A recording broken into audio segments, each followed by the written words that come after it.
up. But you know, especially since my office is way over there, it seems silly for us to all run over there and have office hours.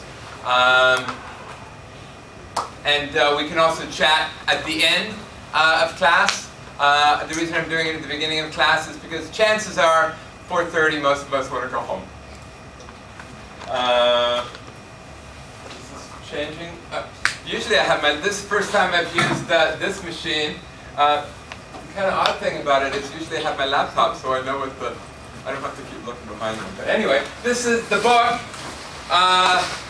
Now I'll say I was never a textbook reader, so there are people who read books who don't. But the advantage of this book is I wrote it. Now, why is that an advantage? It's because it says in here exactly what I want you to know. And I don't do things in a real standard way, so that's an advantage. You also will note that there are, I completely use PowerPoint slides, and so you don't need to take any note whatsoever unless that's something you enjoy doing.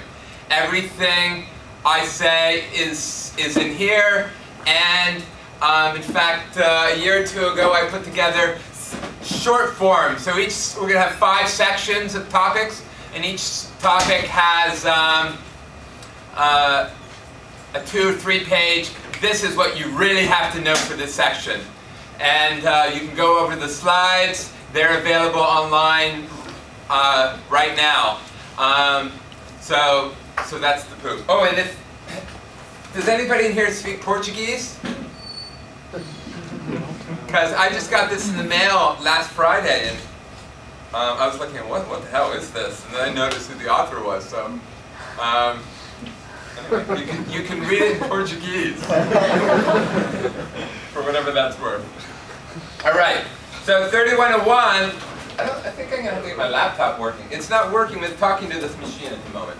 All right. So 3101. People talk about it as being hard, and I do. If you're a theory person, then it will be easy. You know, if you're really good at doing the math stuff.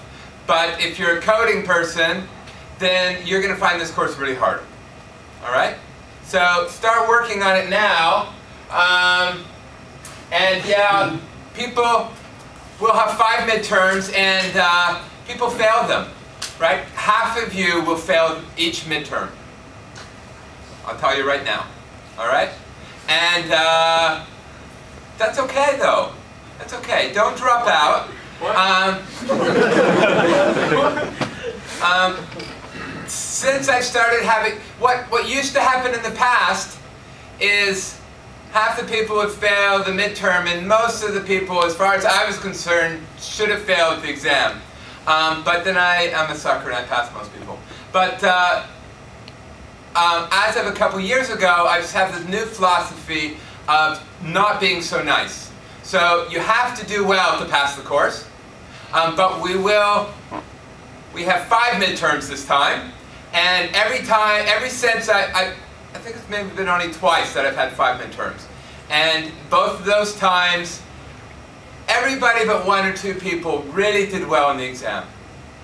All right, the midterms tell you what you need to do, and then the exam is going to be really a repeat of them, you know, more or less. So that's the moral there. Yeah, so don't give up. Don't give up.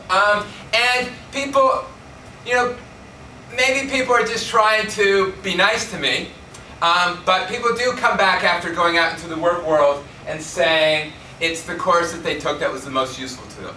Right? The goal here is to think abstractly about things, and you know, when you're standing, what I often say is if you're standing on a subway car talking to your friend about algorithms, you know, you don't start by saying, hey, you know, the way to start is I equals 1. You know, that's just not how you talk about algorithms. You think at a much higher level. And that's what we're trying to do here, is not talk about code, but try to think about how to think about algorithms in an abstract way. All right? Yeah, this is what I've said before. And my goal is to get you all to learn this. So let's work on this together. All right? Come and talk to me anytime you want. Send me email. You know, if you're really in a panic, even my home phone number is on my webpage. You know, just let's pass this course, okay? All right, this is what I said already. You know, I started by threatening people more. You know, I used to be a nice guy, and now I threaten. All right? And my motto really is to fail early, fail often, because if you start learning what it is I don't want you to do, then maybe you won't do it. All right? And actually, you know, this is also true. Oops, that wasn't right. Let's see. When I started being nastier, my course reviews got better. Go figure, right? Go figure. All right. Right, so this is, as I said, you really need to change the way you're thinking about things. We're not coding. It's not a coding course. We're thinking abstractly here. And I do believe that part of the reason people fail the midterms is they don't believe me. Right? Really, right now, start believing me. Forget everything you've learned in the past. Believe what I say. I truly will fail you. Right? I really will.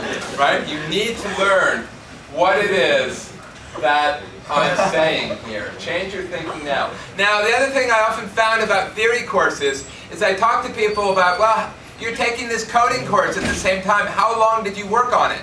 And people tell me huge numbers of hours that they work on their coding course. And I say, well, how long do you work on your theory course? And for some reason, they don't work as hard. Right? Maybe there's not that concrete thing to keep them going.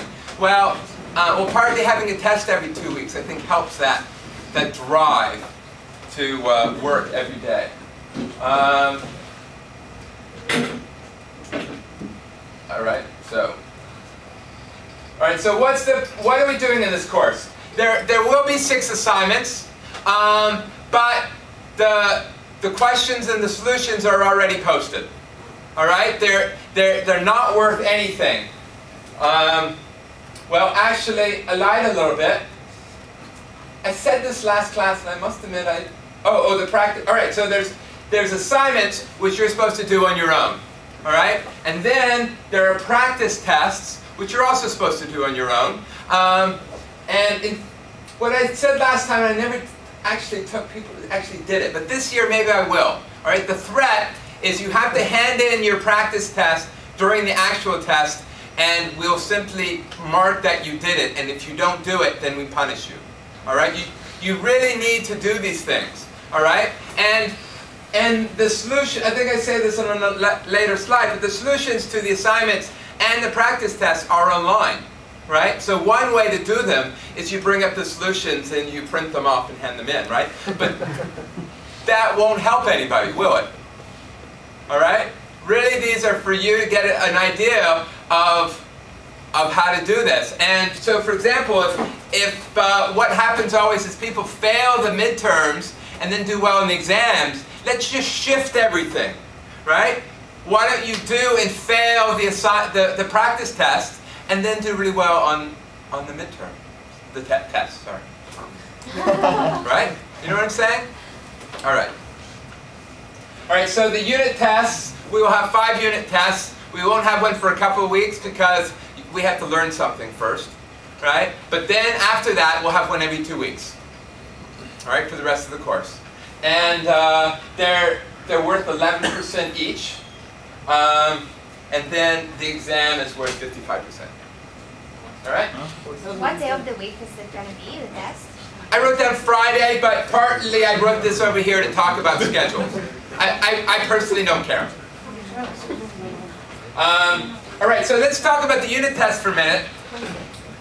They're worth 11%, and you will write your first one, and half of you will fail, and then you will be upset, and you'll say, "Oh, it's worth 11% of my mark, right? Even if I, you're not likely to get 0 on it, right? But suppose you get 45% on it." Actually, I do sometimes get 0. But even if you got 0 on it, then you will really come to me in panic, right? And be upset because 11% of your mark is gone. And people, right? So what I did in the last year was I said, last time I said, okay, you won't, if you do better on the exam, right, then your test mark won't matter. All right, so the 11% was the maximum between your exam mark and your test mark. And so most people, their final mark actually was their exam mark. All right? But what I found as the term went on and people were getting tired and grumpy, we all get tired and grumpy by the end of the term. I certainly know I do. People stopped writing the midterms because they figure, oh, I'll just put the weight on my exam. And that's not good, right? Because you need to, the whole goal is for you to fail the midterm and do well in the exam so that you can practice, right? So my thinking this year, I didn't quite know how to divide up the marks, but this is my current goal on it. Maybe I'll put a little bit more weight here. But so what does this mean here? 4% of your mark will be based on the first midterm test. All right? 7% of your mark will be based on whichever is better, the first test or the exam. Right? Do you kind of get that? So the thinking is you still need to be motivated to work well on the first test and the fifth test, because that's the one you're going to be tired for. Right? We'll be tired by the time we get there. You'll still be motivated to work on it, but if you fail it, you don't have to panic because it's now only, especially if you got 50% on it, then you only lose 2 marks, right? It's not a disaster. People good?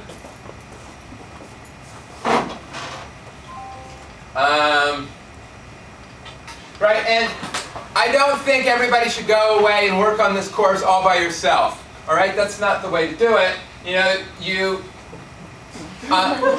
The best way to learn the material is to find somebody who's not doing very well and teach it to them.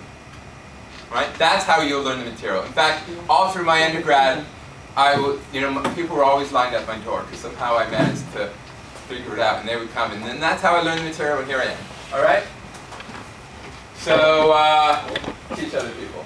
And also, people get intimidated by me, because I'm a pretty scary guy, right? I threaten to fail you all the time.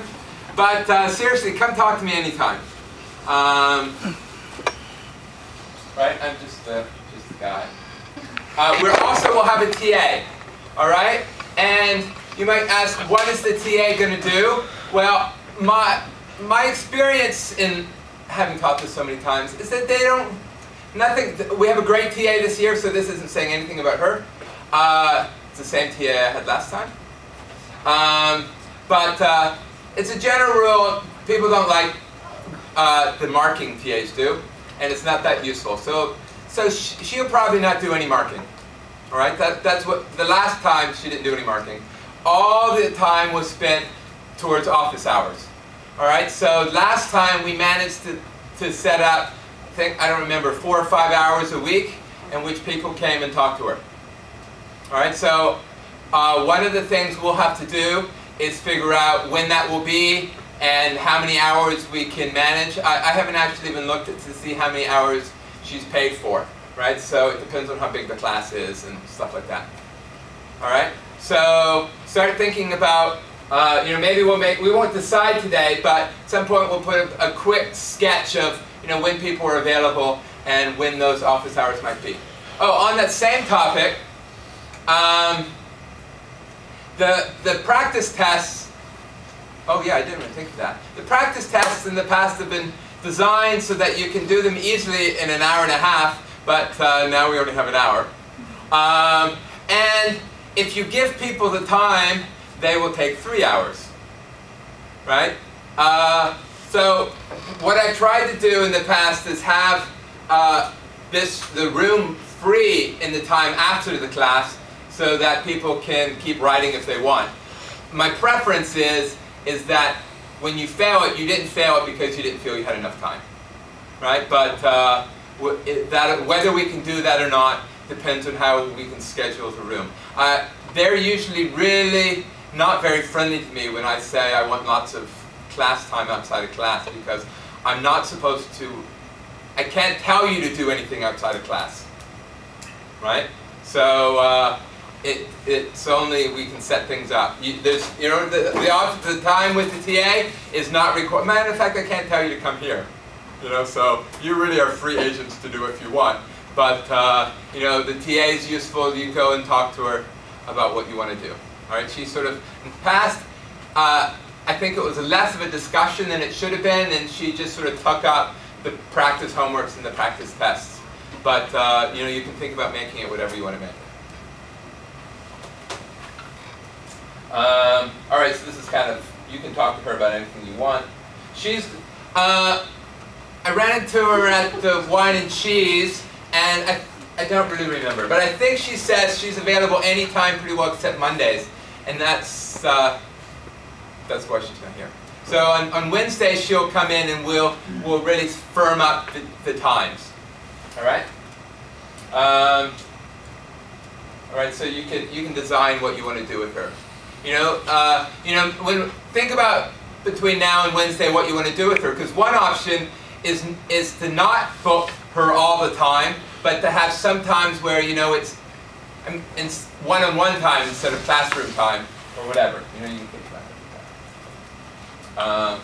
So yeah, you all will be enthusiastic. So she's not going to mark the assignments, right? But if you want, if you've done your assignment, you can give it to her, and during the TA time she can read it or whatever. So I guess we can do it. Let's do just a quick run in here. One thing I was very excited about when I came here the other day was that the hour before and the hour after, this room actually is not currently booked, which is a plus. Let's sort of do how many people could not come. How many people could not come here? How many people cannot see what I'm doing? How many people could not come at 2:30 on Monday, i.e. the hour before? About 5 people come. What about 4:30? Oh, let's go across this way. Is that the same for Wednesday at 2:30? Yeah, the same people. And Friday? Yeah, you probably have a 2:30 Monday, Wednesday, Friday class, do you? Work. What do you need to work for? The problem is you probably won't be able to come anytime. Is 4:30 better for people? How many people can't come at 4:30? Let's just run. Oh, 2, 3. Is Wednesday any better for you? Anybody? How many can't do a Wednesday? Same. Friday's the same. How many people want to do it, I'd say at 10:30 on Friday? Surely not. Okay. All right, so, here's a good question.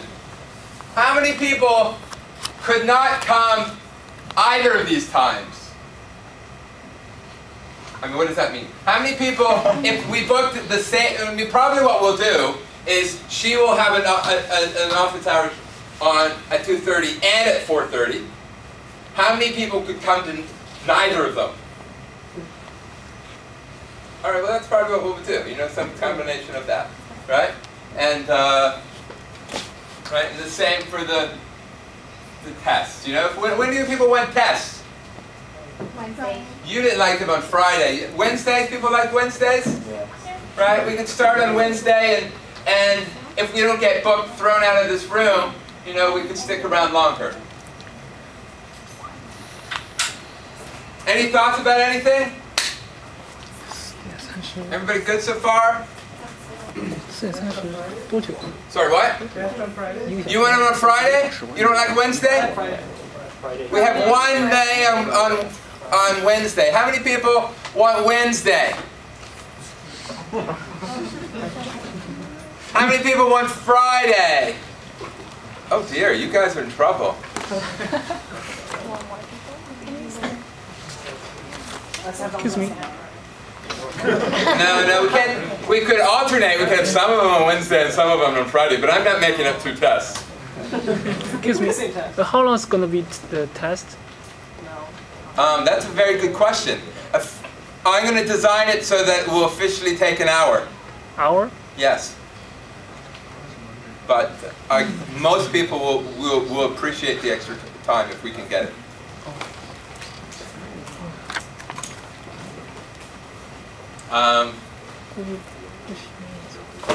All right, so we had it. How many people could not do it on Wednesdays? I don't know why you're here. Well, you couldn't stay later. How many could not stay late on Wednesday? 4. How many? 4. 4. Right. Is it different? Is it different for how many could not stay late on Friday? Right. Well, you know, one thing I could do is, all we need to do is that people don't cheat. If you're honest, we're good. Right, so the one option is somehow to start some people early on that day, right? And to and to sort of get these people out and these people in without talking to each other. It becomes a nightmare. But I tend to be trusting, and if you actually, well, let's talk. Everybody think about these things. We'll talk about them more later. All right. So this is we're flipping into the yay theory slides. All right, we want to be computer scientists. There are a lot of jobs out there still for just coding. My brother works at the bank, and man, does he hate it. All right, but we want to be great leaders and thinkers, right? So I had a job as a co-op student. I went to Waterloo and had a co-op job making hot dogs, and it was a good job, right? So, except luckily they never made me eat them. And I actually never had to see one. All right, so there were thousands of possible ingredients, though they wouldn't tell me what they were, so it was all top secret. And thousands of linear equations to constitute what a hot dog was. So much moisture, so much, and then you had to, and then the prices came in of what the prices were, right? So there are all these problems out there that you can solve. Right, so you could show up to the hot dog place and say, okay, I'm willing to code, tell me what to code, all right? But, actually as time goes by, there's going to be less demand for people who just do boring coding, right? Because the programming languages are getting better, right? You could learn all the great algorithms. You could come to this class and learn all the great algorithms and say you're willing to code them, right? But I promise you, everything we code in this course, unless it's really dumb, everything we talk about is already coded, right? So they're not going to hire you to code what we do, right? So you need to come up with new algorithms for solving new problems that nobody has even thought of before, right? And to do that, you need to take this course, right? This is about coming up with new algorithms for new problems, all right? So let's talk about the content of this course. I keep meaning to count the number of algorithms that we covered, but I keep kind of losing track. We're going to do so many algorithms. Once we get rolling, we'll do an algorithm. Sometimes we'll take a good 15 seconds to cover a new algorithm. We're going to be doing them like this. All right? So we could learn their code, and we could trace them, and we could implement them, and we could worry about them, right? But we're not doing that. We're not doing any of that stuff, all right? We're not writing any code, and we're not going to worry about the details, right? So, that's another sort of question of what level of detail to go down to, right? On one side, you have to be able to work out all the details when you actually need to code them. But my hope is to say enough up here that we can convince ourselves that these algorithms work without ever worrying about any of the details. Right? And that's the art. And if you're feeling that you want to drop down into some more details, you're saying, hey, I'm not really understanding your abstraction, give me a few more details, we can do that. But the goal is to try to think much higher. All right? So we're going to survey various algorithmic designs, thinking abstractly, how to think, how to develop new algorithms for problems you've never seen before. So this, as an undergrad, they said that they did this study where they got expert programmers to code a binary search, and as you can imagine 80% of them got it wrong. All right, so there's really, it's easy to write buggy code, right? And you think, well, what are these guys missing? Well, it could be formal methods. You know, we could be really anally formal in this course, and we could worry about, one of my favorite jokes is, I forget the number of it, but you've probably all taken it. There's this course where you write down these mathematical statements and you prove things by changing one line to the next, and formal proofs. And the joke is, before people took that course, they couldn't prove anything, and then after they took the course, they could prove anything whether or not it was true. Right? So, yes, we're going to be proving every algorithm we see. We want a formal proof that it works, and I'm actually very formal and very mathematically precise, but I tend to talk about fairy godmothers and wave my hands around a lot, right? So it doesn't sound formal, but underlying it, it's very formal, and right. So it's this balance about how to think both about algorithms abstractly, but also thinking about proofs at a higher level, and how to convince yourself that things are true without, without mechanically changing one line into the next, really methodically. Right? Oh, let me tell you, I don't think I even have this on a slide. One thing that really goes wrong here, if I wrote all these hard things on the board, you would say, yes, this is a hard course, and you would panic, and everything would be good. But I don't do that. I put pretty pictures on the slide. We're going to be watching pretty pictures just like this for the whole course. And it's going to look like we're in kindergarten. Right? Maybe even worse than that, it has a very Sesame Street look thing. Things come on, we're going to count 10 apples, And people think, hey, this is easy, I know how to do this, right? And then what happens on the test? You fail, right? So the truth is, what I say has a lot of meaning behind it, and it's harder than it sounds, all right? It sounds easy, but then you have to do it yourselves. You know what I'm saying?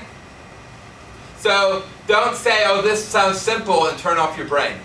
Right? Think about, what is he saying, and why is what he's saying so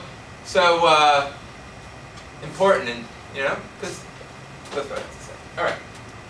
All right. So I don't think they were missing formal methods. I mean, formal methods are important and are anal, right? We're trying not to be anal here. We're trying to be insightful. All right. So I think what they were missing was how to think about the problem abstractly.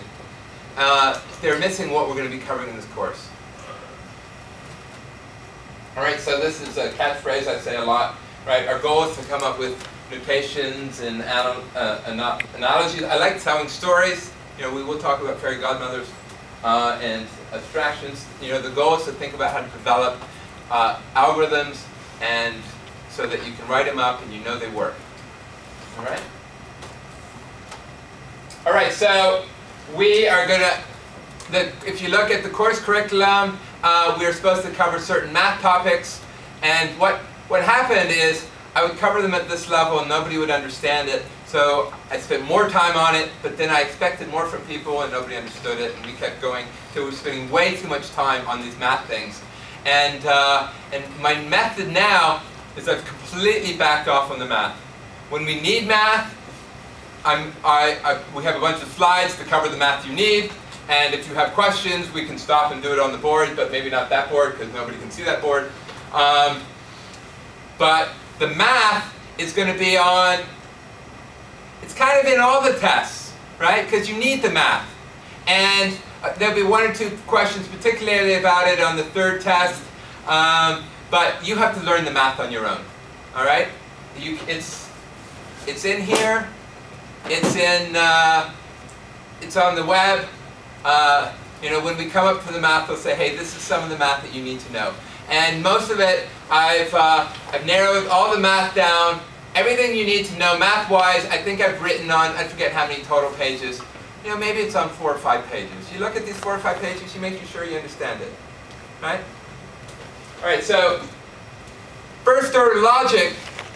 I also teach grad algorithms. And, all of you, probably most of you, if I ask you, do you understand first order logic? Do you understand there exists a girl system for all boys? You know, most of you say you do, but my bet is most of you don't. I don't know, people just have a hard time with first order logic.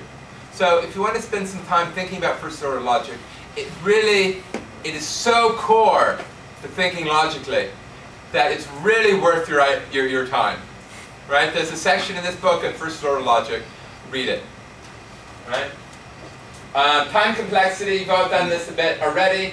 Oh, let me tell you something about these slides. PowerPoint, you know, I like PowerPoint in some ways, but sometimes it pisses me off. Right? See that little T there? You know, you think time, it should be a capital T, and it should be. And without warning, PowerPoint changes my capitals to babies sometimes, and I haven't quite figured out how to tell it not to and fix them all. So that one there's a capital T, but other than that, we know about time complexity, and for most part, I think people do understand what it means, time complexity, but there's one little place where people often get it wrong, and it's one of my favorite sort of pet things that I put on in exams, and people always get them wrong.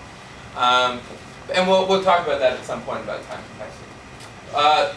Logs and exponentials, you know, you learn this in high school, but again, it's good to review them. Classifying functions, you know, functions are polynomials or exponentials, or if you really know that. Adding. You want to know what 1 plus 2 plus 3 up to n is, and usually actually the classifying thing is all about big O notation, right? Theta notation. You want to know, you know, 3n squared plus 7n, right, is big O of n squared. But then when they start teaching adding, somehow they want to know that 1 plus 2 plus 3 up to n is n times n minus 1 divided by 2. And I personally don't care, right? I want to know that it's order n squared. And so I have, you know, in here I have some really quick ways of knowing the big O of what the sum is. Recurrence relations. So this one, you know, I claim that the formal test about the math stuff won't be until the third test, but the second test is about recursion. So, yeah, there'll probably be a recurrence in there. You need to know how to solve recurrence relations when you do recursion. All right, so what are the other topics? We're going to have 5 units. All right, the first unit is loop invariance. I am a believer in loop invariance. All right, it's a religious thing. And let me tell you something else. You know, if you were taking a religion course, you would know what religion your professor was. You know, and if you were taking a political science course, you would know whether he was, you know, a communist or a fascist or what he was, right? So similarly, you should know what my religion is, and I love loop invariance. All right, so keep that in mind when you do everything. Also, recursion.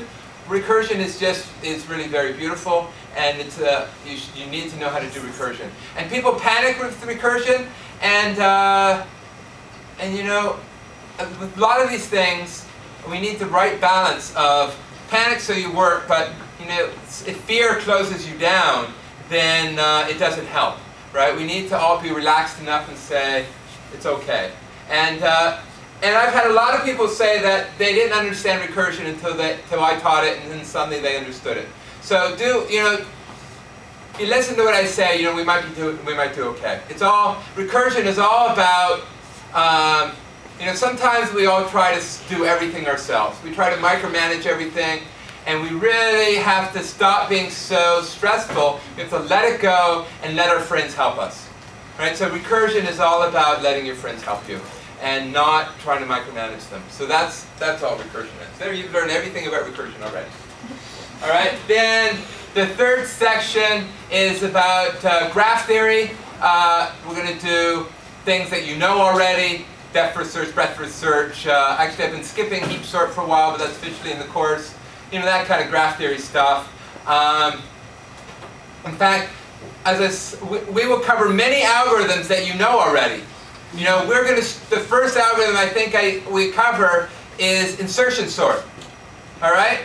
So just because you've seen it before doesn't mean I'm not teaching you something. Because remember, my goal is not to teach you to code. My goal is to teach you to think abstractly about algorithms. And I could start by teaching you that by doing really hard algorithms. I promise you I could give you really hard algorithms. But instead, let's think about how to think about algorithms by looking at the algorithms we know already. Right? We're going to do actually, network flows is kind of stuck into graph theory. Greedy algorithms, there's a section of greedy algorithms. Then there's recursive backtracking and dynamic programming is kind of our fifth section. And then I grew up learning about NP completeness and reductions, and so this is officially part of the course. But I tell you, by the time we get here, we're all exhausted. And so what usually happens is, the last lecture, I give you, come on, we all love NP completeness. And then there's one really easy question on the exam about it, which everybody gets wrong. All right? Right, so this is certainly not on one of the last tests because we do it so late. Right? All right, reading ahead. You know, I'm not much of a reader myself, so I'm one to talk. But, you know, if you were taking an English class and you were covering The Kill Mockingbird, you know, they would want you to read the book before you come to class. Right? Now, of course, I covered a Shakespeare every year of my high school years, and I didn't read one of them. Right? So I can't really claim anything. But if you want to prepare, if you really want to get a lot out of this class, you know, read the book ahead of time, look at the slides ahead of time, talk to each other ahead of time.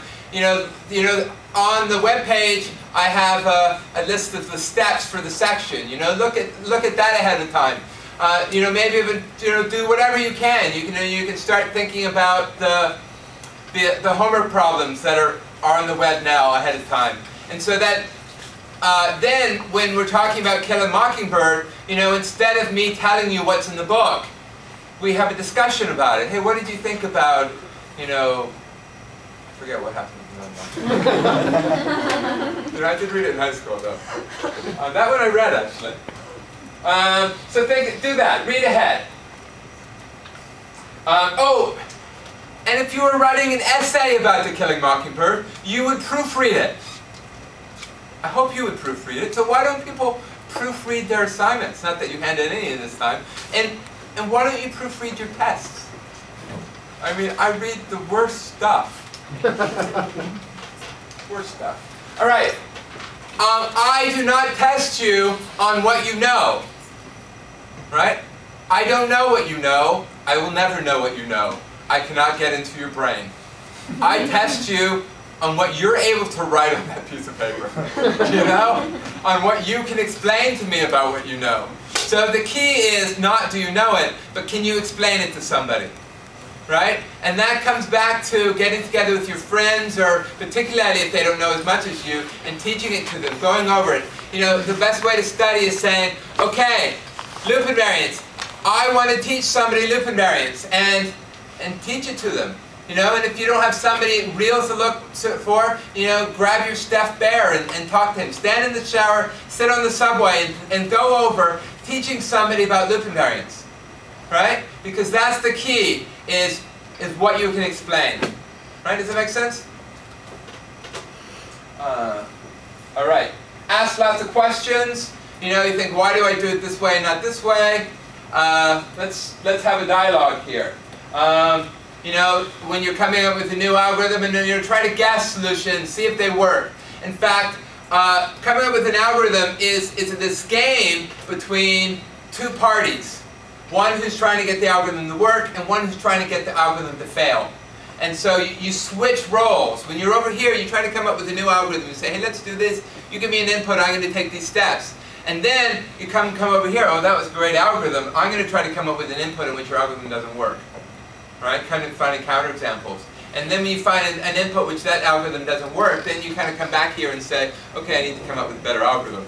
Right? It's this game. And so play this game with yourself. Think, hey, we worked really hard on this weird algorithm. Why didn't we do it this easy way?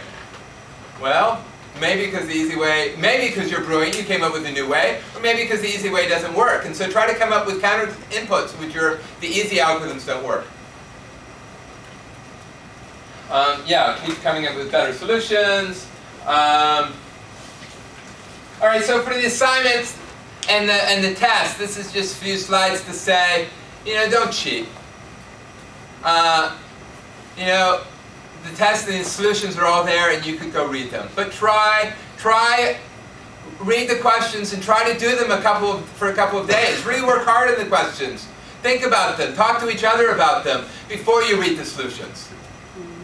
Right? And study the text and the before you read the solutions. Go and look back at the text. Go back and look at the slides. Try to figure out how to do them. Talk to me about them. You can talk to me.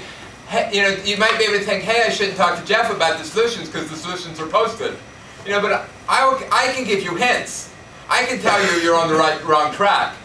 I could remind you, hey, these are the steps. You're supposed to be doing this. Well, if you look at the solution, it's just the solution, right?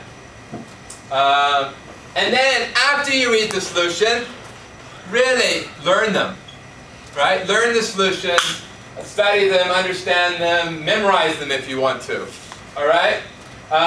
Because, let me tell you what these tests will be. There's a test for every unit, and every test will have one question on it.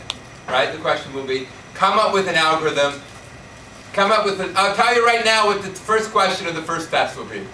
Come up with an algorithm for this using the loop invariant method. Right? There are steps. One thing that I've done that makes your life easier over the years is I've really refined exactly what I want you to do. I have these steps. I forget how many steps there are there, and some are more important than the others.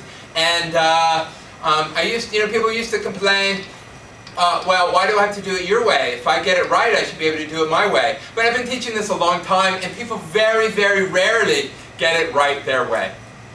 Right? So you have to do it my way. I'm a dictator, and that's all there is to it. I'm going to give you steps, and you have to do them my way. All right? So I'll give you a new problem. You follow the steps, come up with an algorithm using these steps. And that's all there's to it. Right? So all the examples of algorithms we're going to be coming up with were just examples of how to follow these same steps to come up with an algorithm. And so the same steps will be on the, All right, interact with me in class, help me. One of the problems in teaching is knowing what it is you don't get, right? I was really bad the first decade, I thought. And it was such an art to try to figure out what you don't get. And I still don't completely get it, what you don't get. All right? This stuff for me is so easy. One, because it was easy from day one. It's just in my blood. And two, one of my jokes I often tell is, I've been teaching this for years. Why don't you guys finally get it? Right, another thing that you'll find is I'm a very hyperactive guy. Right? I can talk so fast. Right? And one of the complaints that people have about slides is that you really can move through them. Right? We could flash these slides up here so fast, it'll make your head buzz, right?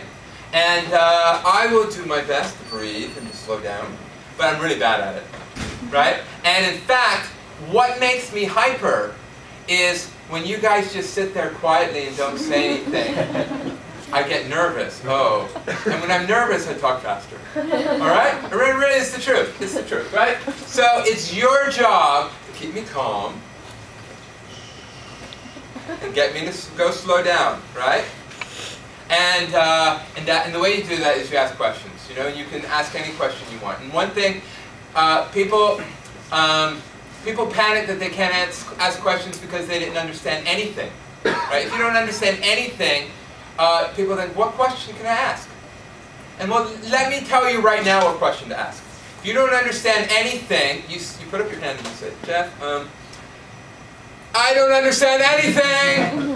That's what you say. Well, it's not really a question, it's a statement, right? But then, what we'll do together is we'll do binary search. And And I'll say, well, 3 days ago we did this. Did you understand that? Okay, did you understand this? We'll try to narrow down what you get and what you don't get. All right? And it's really okay to say, you know, we've been doing loop invariance now for a couple classes now, and I don't understand it at all. Right? You can do that. You can ask that. All right? And the truth is, we have so much material to cover. All right? So if I feel we're getting off topic, then you know, we'll have to move along and make sure we cover the topic. All right? So ask questions. I said that kind of already. Keep, you know. So, you know, I have had this slide for years, and I'm not sure it's ever really worked. But if I'm somewhat, there are two types of questions, right? If I'm in the middle of a flow and I'm explaining something and my mind is on this series of things, it's nice for everybody to keep on that flow, right? But if your question is really, hey, you know, I don't understand what you just said, it's a different question than, you know, what's going to be on the exam, you know? So let's try to keep, so there's the sense of, hey, I really want to talk to you right now, versus, you know, when you have when you have a moment, let's talk about something off topic. Now, this idea of putting up your hand versus shouting out an answer, people like shouting out answers. You know, they do. You know, and I'm not as good at, you know, if I was a really better professor, I would ask more rhetorical questions and I would wait until somebody answers them. And I'm not so good at that, partly because I get impatient. Everybody gets impatient, you know, with the answers. But one thing I know for sure, if I ask a rhetorical, question that I want somebody to answer, don't shout out the answer right away, right? You know, let's breathe, let's everybody get a chance to think about it, right? Because everybody wants to think about what the answer is, all right?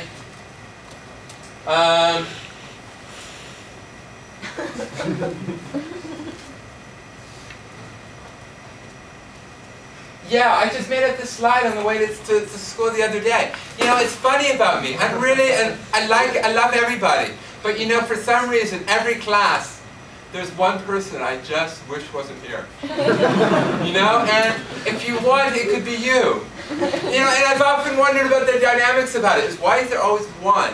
What happens if that person just didn't come? Would somebody else step forward to fill their role? You know? It's a dynamic that's pretty funny. So I thought today I would sort of do a new thing and discuss the problem right from the beginning, right? I want to feel that we're all on the same team, right?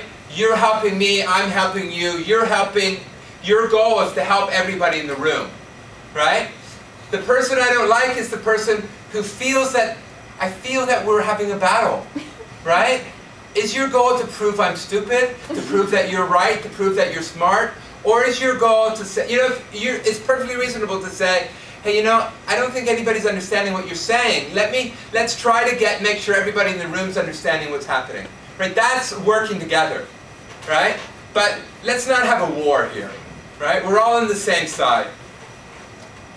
All right. Oh, this is about asking questions. All right. So there was this term where I was teaching 2 sections of the exact same course. Right? I did the same lectures, I told the same jokes. You know, it's, you know, that's one thing. If you take my course more than once, you have to learn to laugh at the jokes again, because I don't come up with new ones. All right? And in the end, one section's marks were all higher than the others. Just, you know, statistically, it was significant. And my only theory is that in the section where people did well, there was one student, Gary, who asked lots of questions. She was very sweet and she asked lots of questions. And it slowed everything down and everybody learned the material better. Right? So think about that. Think about, oh, you know, how many people in here think that they're the only ones who don't understand? I bet you there are a lot more of you. How many of you in here would never put up your hand no matter whatever I say?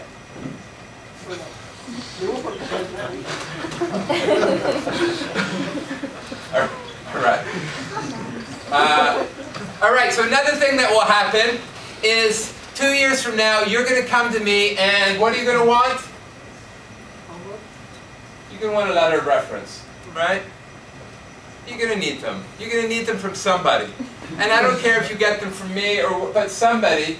And I'll tell you right now, I won't know your name. I make no effort to learn your name. Zero effort. I do not remember my own name half the time. I just am bad with names. All right? So the best thing to do is to talk to me. You should make yourself known to somebody now. You know, choose some professor and talk to them. Talk to them in person, so that when you ask for a letter of reference, they recognize you. I've had people come to me who I don't recognize, or it's like, oh yeah, you know, okay, I kind of remember you sitting in the back of the class, but you know, I have nothing to say about them, right? Right. So that's. I think I have slides about this too, but you know, I won't remember your name. So if you're sending me email and you want to be anonymous, that's fine. I won't know who you are. If you want a better rapport in the email, send me a picture of yourself, and I will know who I'm talking to. Also, there's a forum, 3101 forum. You can get there by following the links from my. If you want to get to the main homepage, it's not posted in the usual place. You go to my homepage, which is of course www.cse.yorku.ca/Jeff. And then from there you go to 3101. All right, and from there you can go to the forum. And actually, I've only used the forum once or twice, and I liked it because I got so much less mail. I used to spend a huge amount of time answering people's mail, and with the forum, I'll log on, and somebody's asked a question, and 3 people have answered them before I even log on, and that's brilliant. All right. So if you have questions, yeah, if you want to send them to me, that's fine. If you put them on the forum, or if you see a question that somebody asked, answer it. Right? It works great. Yeah, I said that already too. Oh, this is about photos. You know, send me your the pictures are better. All right. Let me tell you something else about me. I have absolutely no sense of time. All right? So what I do is I sit here and talk, and I talk until I get this feeling of this restlessness, and then I try to figure out what time it is. Right? And I never carry a watch, and so that's another problem. All right? So let's see if this thing will wake up. Or somebody could tell me what time it is? 4:25? 4:25. So we go from 3:30 into 4:30, and it's 4:25, that means we're 5 minutes late already. Right? Am I wrong? I also get the math wrong too. Yeah. All right, so that's something else to help me with, to say, you know, really, we need to leave.